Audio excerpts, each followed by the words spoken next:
Olá, gente. Boa noite. Vamos lá, mais uma aula de Química com o professor Welton, tá? Nós iremos hoje dar continuidade à nossa trilogia, vamos chamar assim, de revisões, tá certo? Tendo em vista que o nosso curso já está se encaminhando, né, para o final, né, para as últimas aulas. Então, hoje eu estou trazendo um novo conteúdo importante, eu diria, muito interessante estudarmos e revisarmos esse assunto novamente, né, de maneira revisional, para que a gente não se depare com nenhum tipo de surpresa, tá? Então, estou gravando essa aula para que vocês, com mais calma, quantas vezes quiserem, o horário que quiserem, tá certo?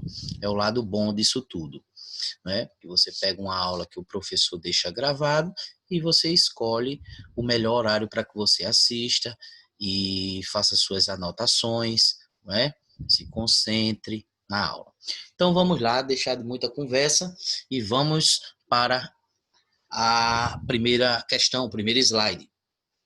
Nessa primeira questão da Universidade Federal da Bahia, a questão diz assim, falando sobre estequiometria, tá? Assunto bem interessante em química, sempre cai em provas, tá certo, gente?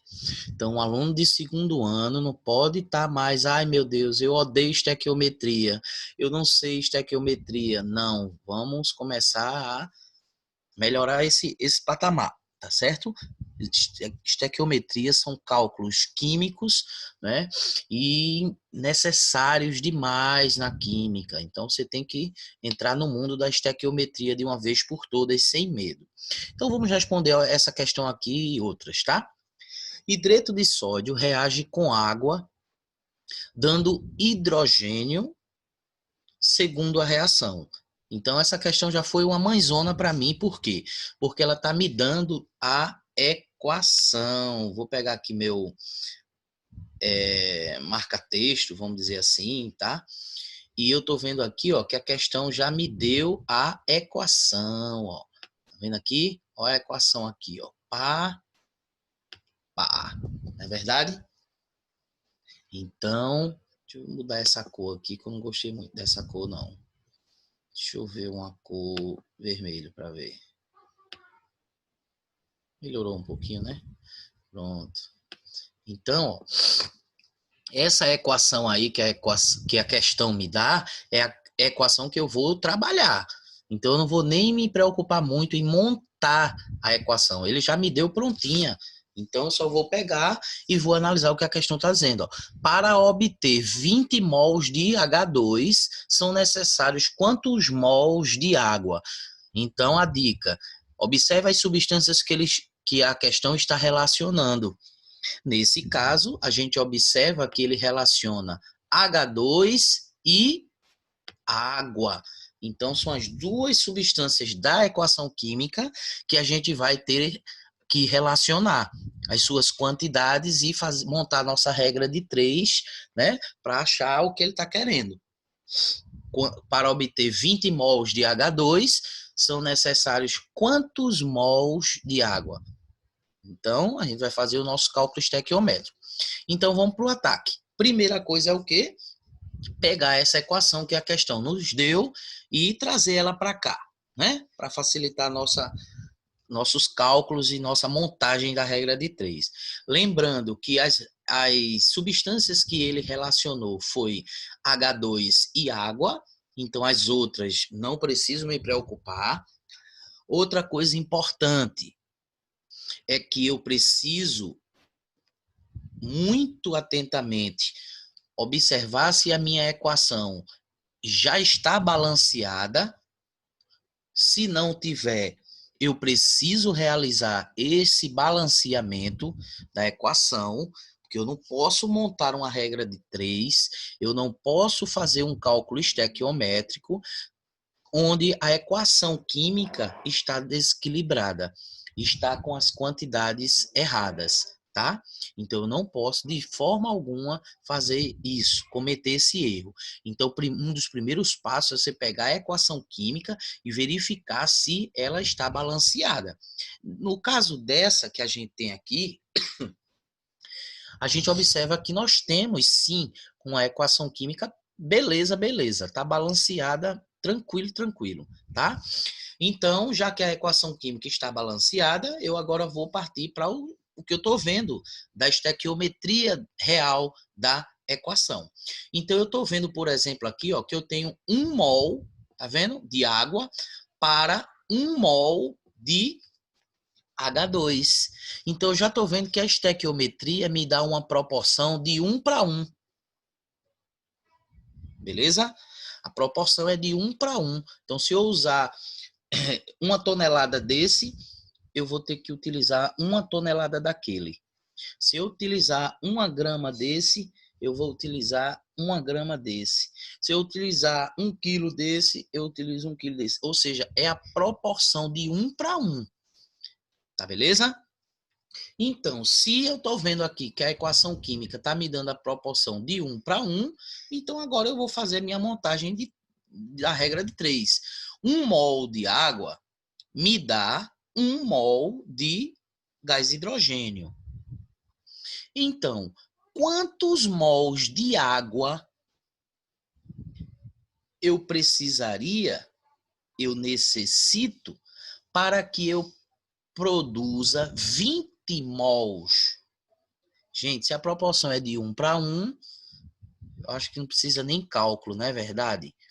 Então, é isso aí que a gente tem que estar atento, ó. Então, não vai precisar de cálculo. Deixa eu voltar aqui, ó. Deu 20 mols, ó. Não é isso? Então, se 1 mol de água me dá 1 mol de gás hidrogênio, quantos mols de água eu precisaria ter para produzir 20 mols de gás hidrogênio? Então, observa a regra de 3, observa a montagem simples dessa questão. Tá ok? Já que a relação foi mol e mol. Ok, gente? Então, vamos para a próxima.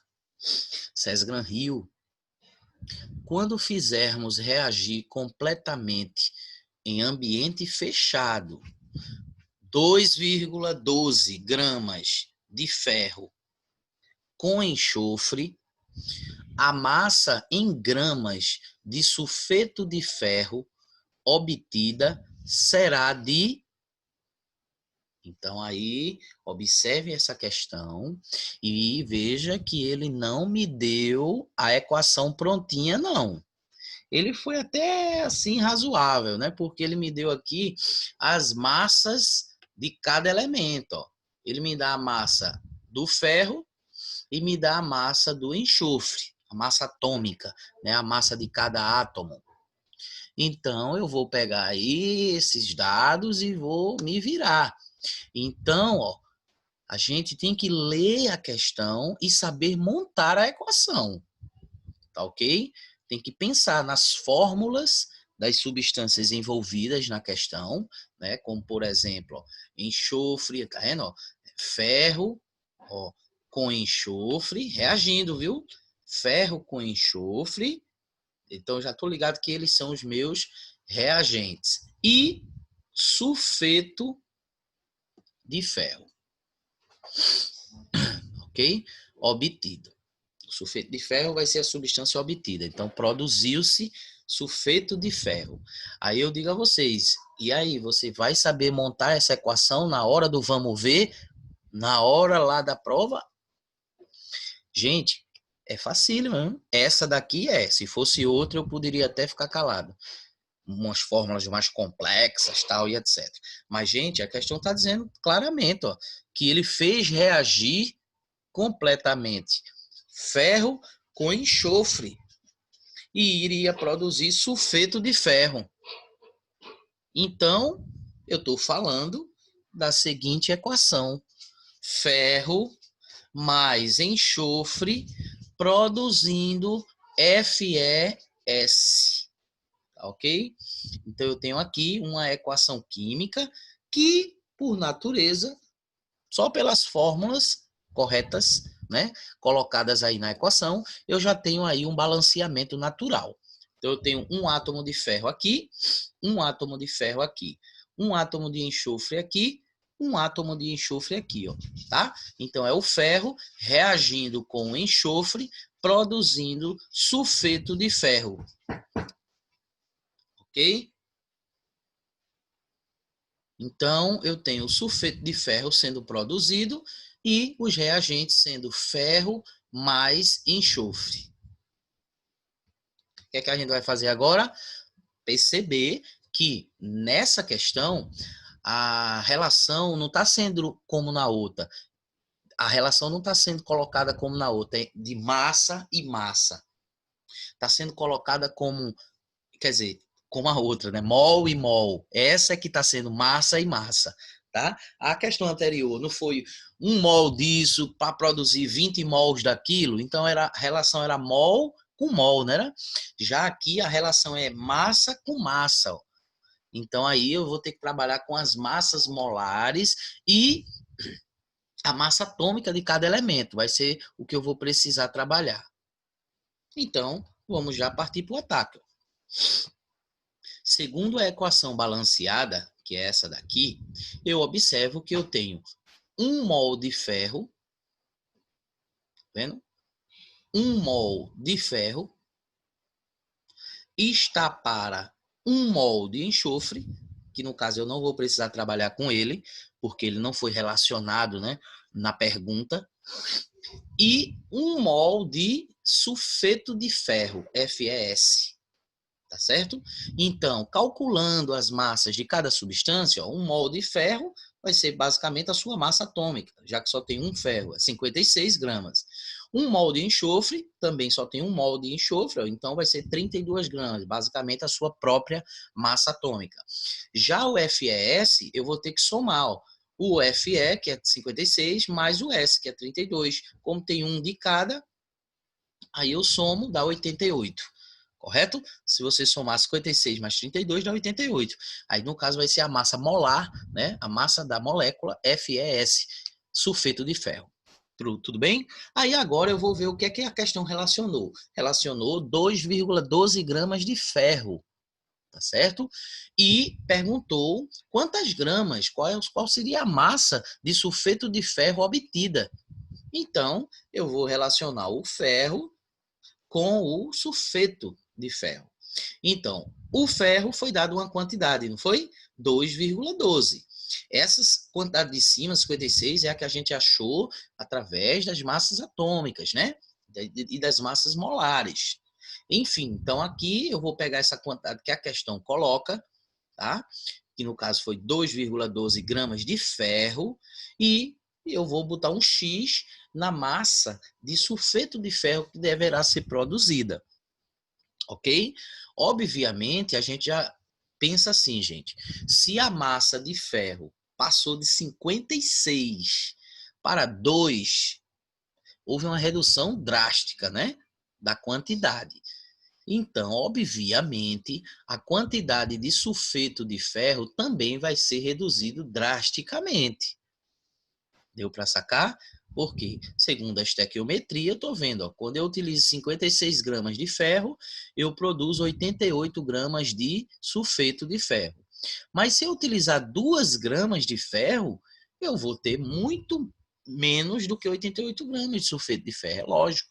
Então, eu vou fazer uma regra de 3, gente. Ó, x da Xuxa, né, meio pelos extremos, vai ficar 56 vezes x, dá 56x, e 2,12 vezes 88, tá? Ô, professor, por que o senhor não pegou esse 32 aqui? Como eu disse, porque o enxofre não foi relacionado, foi o ferro, que ele me deu uma quantidade, né?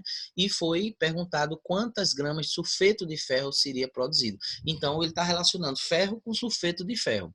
Então, o enxofre eu deixei à parte. Então, não trabalhei com esses 32 gramas, tá? Montei minha regra de 3 só relacionando o ferro e o sulfeto de ferro. Então, gente, fazendo os cálculos necessários, a gente obtém 3,3 ou 3,33 gramas de sulfeto de ferro sendo obtido. tá ok? Mais uma questão aí básica de estequiometria. Então, a gente está revisando. Então, vamos observando. Essa daqui já é um pouquinho mais especial, que é o intuito, né, que é o principal objetivo de hoje. Então, olha só essa questão aqui de estequiometria envolvendo o rendimento da reação. Ele diz assim, ó, a combustão de 36 gramas de grafite provocou a formação de 118,8 gramas de gás carbônico. Qual foi o rendimento dessa reação? E deu alguns dados, né? Está nos lembrando que a massa atômica do carbono é 12, esse U quer dizer unidade, né? A massa atômica do oxigênio é 16, U, esse U quer dizer unidade de medida de massa atômica, tá? Então, quando a gente está trabalhando com massa atômica, a gente tem um valor associado a uma unidade. Essa unidade é representada pela letra U, tá? Tem a ver com a massa do carbono, né? 12, né? Então, beleza. Então, aqui eu tenho já um problema a verificar. Primeiro passo de questões envolvendo cálculos estequiométricos é você conhecer a equação. Então, a dica que eu dou é o seguinte, ó, já que a questão está falando, ó, presta bem atenção, já que a questão está falando de uma reação de combustão, estou vendo aí? A combustão de 36 gramas de grafite. Então, eu já sei, meu amigo, que eu vou ter como combustível o grafite, que nada mais é do que uma forma alotrópica do carbono, certo? Então, o carbono grafite foi o meu combustível. E, através dessa queima, dessa combustão, eu produzi gás carbônico. Então, lendo essa questão, você saberia montar a equação bem direitinha, você saberia fazer o balanceamento dessa equação, você saberia montar a sua regra de 3 e, por fim, você saberia identificar qual foi o rendimento dessa reação, se foi de 50%, se foi de 60%, se foi de 70%, 80% ou 90%. Então, para isso, gente, primeiro passo é como eu estou dizendo, vai ser você conhecer a equação. Qual é a equação? O que foi dito na equação? Que se tratava de uma reação de combustão, não foi isso? Então, se é uma reação de combustão, eu tenho que lembrar que eu tenho que ter um combustível, que no meu caso foi o carbono, é o C, e, obviamente, toda combustão tem como comburente o oxigênio, ó, de fórmula O2. É o gás oxigênio. Então, abre os ouvidos e nunca mais esqueça disso, hein? Falou em reação de combustão, você já vai lembrar. Eu tenho que ter um combustível e um comburente. O combustível, obviamente, a questão vai me dizer quem é. E o comburente, eu tenho que saber que é o gás oxigênio, porque sem oxigênio não há fogo. Não é isso? Então, eu vou ter que ter ali o gás oxigênio envolvido na reação. Então, vai ser os meus reagentes, ó, o meu combustível e o meu reagente. Tá? Então, eu tenho aqui uma reação de combustão, sendo produzido CO2, tá? Sendo produzido CO2. Ok, gente? Então, eu tenho aqui, ó, uma equação que eu estou vendo que já está balanceada, a proporção é de 1 para 1, tá vendo? Então, agora eu vou perceber quais foram as substâncias relacionadas. Então, se eu voltar lá na questão, eu vou ver que ele fala da quantidade de carbono grafite, que no caso foi 36 gramas. Ele pergunta, se eu utilizar 36 gramas de carbono grafite e obtive 118,8 gramas de gás carbônico, qual foi o rendimento dessa reação? ok? Então, é baseado nisso, ó. Eu percebi que ele falou de 36 gramas de carbono, né, grafite, e quanto eu deveria ter, né, e o rendimento, já que eu obtive 118,8 gramas. Então, vamos lá. Eu vou fazer o seguinte. Primeiro, eu vou calcular a massa de gás carbônico como se o rendimento fosse 100%. Então, essa vai ser minha estratégia. Ó. Mais uma coisa. Você vai ter que achar as massas de cada substância, né? Já que a relação nessa questão está sendo de massa e massa, tá?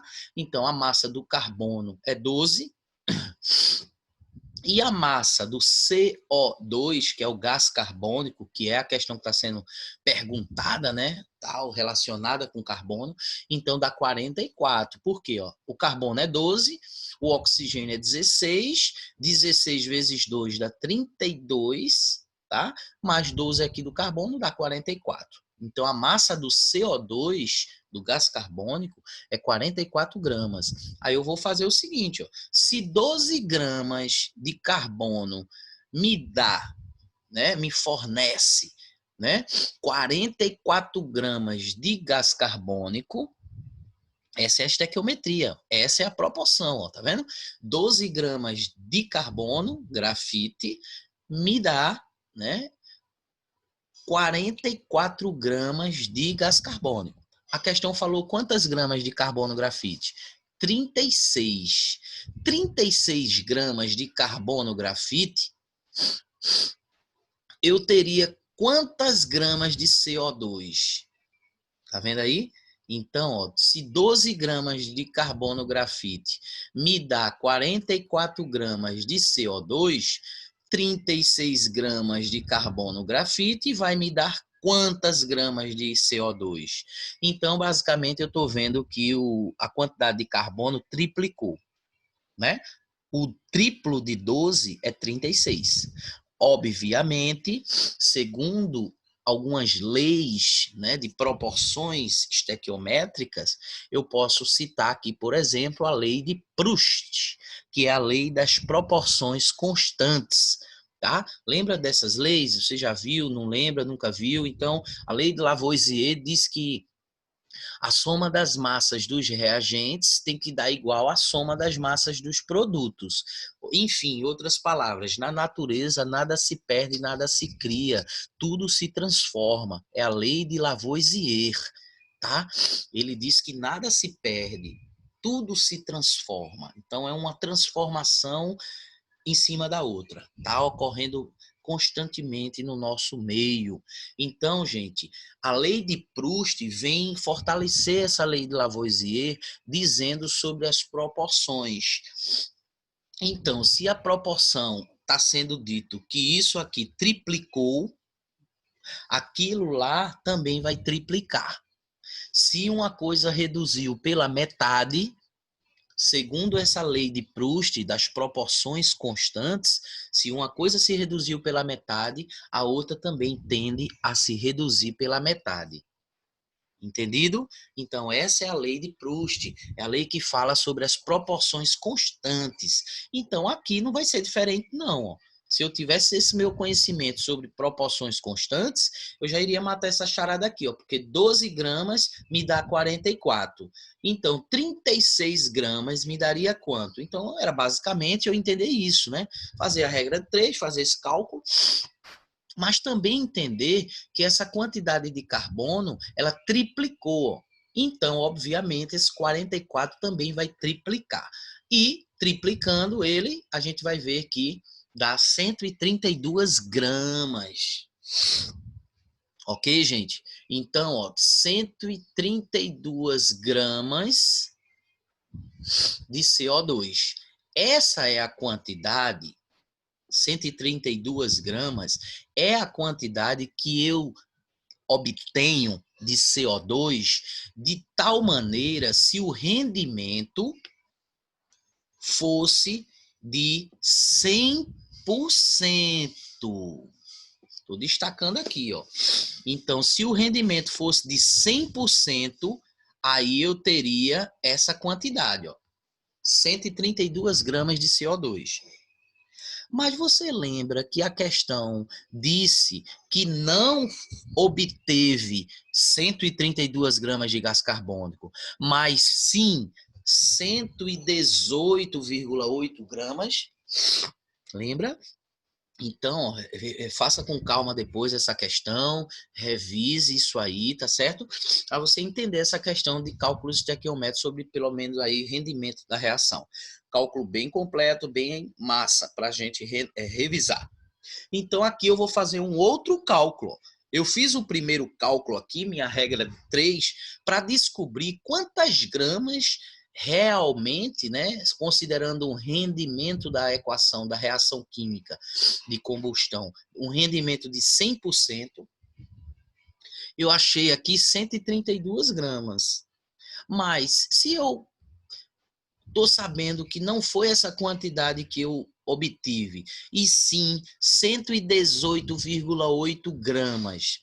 Então, qual vai ser a quantidade aí da porcentagem referente, né, ligada a essa quantidade que eu produzi, 118,8? Vai ter um percentual. Então, você vai fazer uma outra regra de 3, fazendo assim, ó, 132 gramas está para 100%. É a quantidade para 100%, é a quantidade natural, é a quantidade que a gente obtém respeitando a estequiometria própria da equação. Tá certo, gente? Então, ó, respeitando a natureza, né? A naturalidade estequiométrica das quantidades e suas relações e proporções da equação em questão, eu obtenho que o certo, né, vamos dizer assim, o rendimento para 100% da produção me daria 132 gramas. Ok? Desculpe se eu estou repetindo muito e você já entendeu. Então, agora eu vou montar um outro cálculo. Eu vou fazer, se 132 gramas é o que eu deveria obter quando eu tenho 100%, então essa quantidade que a questão está me dizendo, 118,8 gramas de gás carbônico que foi obtido, isso está ligado a quantos por cento? Faz o cálculo e você acha aqui, ó, que essa quantidade que foi obtida pelo problema, né? O cara obteve 118,8. Então, ele obteve aí um rendimento, uma reação de 90% de rendimento. Tá, gente? Então, ó, essa questão aqui foi uma questão bem completinha que a gente pode considerá-la, tá, como uma equação bem massa de estequiometria especial. Tá certo? Então veja que a gente relacionou as massas, a gente relacionou as massas molares, as massas atômicas, né? A gente fez aí a leitura da equação, lembrando que reação de combustão tem que ter combustível e comburente junto, ok, gente? Então, essa reação aí é uma reação que a gente pode considerar, né? É uma questão bem completinha de estequiometria. Vamos ver se dá tempo de fazer outra? Bora? Mais uma questão? Bora lá, vou tentar ser mais rápido por causa do tempo aqui, tá? Então, vê só, quantas toneladas de óxido de cálcio? Então, olha só, ó, ele já falou aqui sobre uma substância, óxido de cálcio. E de quebra, de brinde, já me deu até a fórmula, né, do óxido de cálcio. Então, vê só, ele está me dizendo, quantas toneladas de óxido de cálcio, CaO, serão produzidas. Então, já sei que o CaO foi uma substância produzida, beleza? Foi produzida através de quê? Através da reação de quem? Através da decomposição. Lembra o que é decomposição? Decomposição é quando o cara tem uma substância só, se dividindo em duas ou mais outras substâncias. Então, falou em reação química do tipo decomposição, então se decompor é você ter uma coisa só se dividindo, se decompondo em duas ou mais outras substâncias. Então, isso já é outra dica. Então, ele fala aqui de 100 toneladas de carbonato de cálcio com 90% de pureza. E me deu aqui de brinde também as massas de cálcio, as massas de oxigênio e carbono. Tá? Nem toda questão costuma fornecer isso não, hein? Você tem que, eu já falei isso para vocês têm que sentir a necessidade de começar a decorar, né? A massa atômica do cálcio, a massa atômica do oxigênio, a massa atômica do carbono, começar a entrar nesse mundo de alguns elementos, porque eles são comuns, eles são presentes no nosso dia a dia. Então é importante que a gente aprenda algo sobre eles. Então, aqui o primeiro passo vai ser o quê? Montar a equação. Pelo que eu li, se trata de uma reação de decomposição. Lembrando, o que é uma reação de decomposição? É um tipo de reação em que eu tenho uma substância se dividindo em duas outras ou mais. Então, tá aqui, ó. Montei a minha equação. O carbonato de cálcio é isso aqui, ó. Carbonato de cálcio. Tá vendo? É essa substância aqui, ó, carbonato de cálcio. O óxido de cálcio produzido foi isso aqui, ó. A questão me disse, né? Que serão produzidas quantas toneladas de óxido de cálcio? Bem, e de onde surgiu esse CO2? Se você parar e pensar, você vai ver aqui, ó, que o carbonato é o nome que se dá a esse ânion, CO3. Ah, professor, então toda vez que eu ver esse CO3, eu posso chamar de carbonato, né? Correto. Toda vez que você vê esse ânion, CO3, tu chama isso aqui de carbonato e vai observar apenas o elemento químico, né? O elemento que está junto com esse carbonato. Então vai ser carbonato de cálcio, porque aqui é o cálcio. Se fosse o sódio, carbonato de sódio. Se fosse outro elemento, carbonato desse elemento. Beleza? Então, carbonato é esse CO3 e o cálcio é o Ca. Então, gente, montando aqui a fórmula do carbonato de cálcio, eu vejo que aqui eu tenho que ter um carbono e aqui, ó, no óxido de cálcio, eu não tenho carbono. Eu tenho cálcio e oxigênio. E o carbono? E desapareceu, foi? Não. Ele teria que vir para cá, formando uma outra substância. E observe a outra dica. Aqui na fórmula do carbonato, que é CO3, né, de cálcio, eu tenho aqui, ó, 3 oxigênios. Então, como aqui o óxido de cálcio só tem um oxigênio, sobra 2. Tá faltando 2. E esses 2 que tá faltando, ó, vai se unir com aquele carbono que eu falei aqui, ó. Então, vai formar a substância CO2. Deu para sentir como foi que foi montada essa equação? Então, se ligue aí, ó. Tá? Que isso também é importante a gente estar dominando as fórmulas de algumas substâncias. Se a questão não der, se ela der, maravilhoso. Se ela me der a equação prontinha, é excelente. E se ela não der? E se ela falar só por extenso? Óxido de cálcio reagiu com carbonato de cálcio e produziu gás carbônico e água, tal. Você vai ter que saber ler e montar essa equação. Ok? Sentiu? Agora o próximo passo vai ser dar uma observada na estequiometria. As fórmulas estão corretas? Sim. Carbonato de cálcio é CaCO3, óxido de cálcio é CaO e gás carbônico é CO2. Tá tudo beleza. Eu só preciso observar aí se a equação está balanceada. Tá? Está balanceada? Está. Então, eu já observo aqui, ó, uma estequiometria, uma proporção, ó, de 1 mol de carbonato de cálcio para 1 mol de óxido de cálcio para 1 mol de CO2, gás carbônico. ou dióxido de carbono. Então, o que foi que a questão relacionou? Ela relacionou óxido de cálcio, não foi? E carbonato de cálcio. Aí eu vou fazer uma regra de 3. Vou fazer uma relação entre essas substâncias, pegando aí, obviamente, suas massas, suas quantidades, e lembrando mais uma vez da lei de Proust, que é a lei das proporções constantes. Não importa se você tem 1 quilo disso para 1 quilo daquilo, ou se você tem 1 tonelada disso para 1 tonelada daquilo. O que você observa é a proporção, se é de 1 para 1, se é de 1 para 3, se é de 3 para 2, se é de 2 para 1, beleza? Então é isso que você observa.